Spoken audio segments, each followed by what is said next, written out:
নানা জল্পনার অবসান ঘটে অবশেষে ত্রয়োদশ জাতীয় সংসদ নির্বাচনে প্রাথমিকভাবে মনোনয়ন দেওয়া প্রার্থীদের মধ্যে পরিবর্তন এনেছে বিএনপি। সারা দেশের বেশ কিছু আসনে নতুন প্রার্থী ঘোষণা করা হয়েছে। সে সঙ্গে যুগপথ আন্দোলনের সঙ্গীদের কয়েকটি আসনে ছাড় দেওয়া হয়েছে।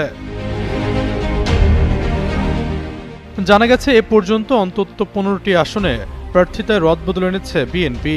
কিছু কিছু আসনে দলের বিকল্প প্রার্থীরাও মনোনয়ন জমা দিচ্ছেন। বিএনপি চেয়ারপারসন বেগম খালেদা জিয়া সহ সিনিয়র কয়েকজন নেতার আসনে বিকল্প প্রার্থীরা মনোনয়ন ফরম জমা দিয়েছেন। মনোনয়ন পরিবর্তন, মাঠ পর্যায়ে জরিপ, অসন্তোষ ও রাজনৈতিক সমীকরণ বিবেচনায় নিয়ে ধানের শীষের বিজয় নিশ্চিত করতে পরিবর্তন আনা হয়েছে বলে দলীয় সূত্রগুলো জানিয়েছে। বিএনপির ভারপ্রাপ্ত চেয়ারম্যান বগুড়া 6 আসনের পাশাপাশি ঢাকা 17 আসন থেকেও নির্বাচন করবেন। ঢাকা 17 আসনের প্রধান সমন্বয়কে দায়িত্ব দেওয়া হয়েছে দলের চেয়ারপারসনের উপদেষ্টা পরিষদের সদস্য আব্দুস সালামকে। তিনি সোমবার তারেক রহমানের পক্ষে মনোনয়ন ফরম জমা দিয়েছেন। এর আগে এই আসনে জোট প্রার্থী হিসাবে প্রচার শুরু করা আন্দালিব রহমান পার্থ এখন ভোলা সদর আসনে নির্বাচন করবেন। পার্থ তারেক রহমানের প্রতি সম্মান দেখিয়ে এই আসন থেকে ফরম নেননি। মনোনয়ন তালিকায় সবচেয়ে বেশি পরিবর্তন এসেছে ঢাকা ও চট্টগ্রাম অঞ্চলে।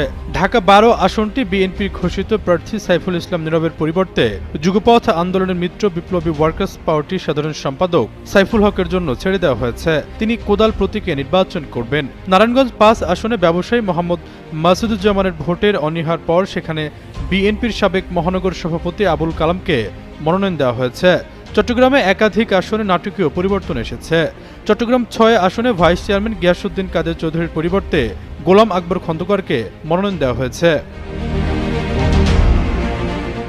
চট্টগ্রাম 14 আসনটি আগে এলডিপি চেয়ারম্যান অলি আহমেদের ছেলে ওমর ফারুকের জন্য ফাঁকা রাখা হলেও অলি আহমেদের দল জামায়াত ইসলামীর নেতৃত্বাধীন জোটে যোগ দেওয়ার পর সেখানে বিএনপির সাবেক উপজেলা চেয়ারম্যান জসিমউদ্দিনকে প্রার্থী করা হয়েছে।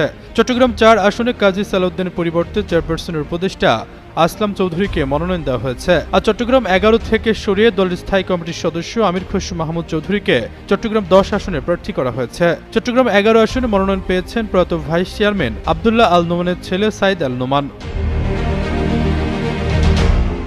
উত্তর ও দক্ষিণ পশ্চিম অঞ্চলেও পরিবর্তন এসেছে। বগুড়া 2 আসনের নাগরিক ঐক্যের সভাপতি মাহমুদুর রহমানের ঋণ খেলাপি সংক্রান্ত জটিলতার কারণে সেখানে বিএনপি নেতা মীর শাহে আলমকে মনোনয়ন দেওয়া হয়েছিল। তবে মান্না শেষ পর্যন্ত প্রার্থিতা ফেরত পেয়েছেন। ব্রাহ্মণবাড়িয়া 4 আসনের সাবেক সচিব মুশফিকুর রহমানের পরিবর্তে কবির আহমেদ ভূঁইয়াকে প্রার্থী করা হয়েছে। মুন্সিগঞ্জ 2 আসনে একমি গ্রুপের চেয়ারম্যান প্রবীণ নেতা মিজানুর রহমান সিনহার পরিবর্তে কেন্দ্রীয় যুগ্ম মহাসচিব আব্দুস সালাম আজাদ এবং মুন্সিগঞ্জ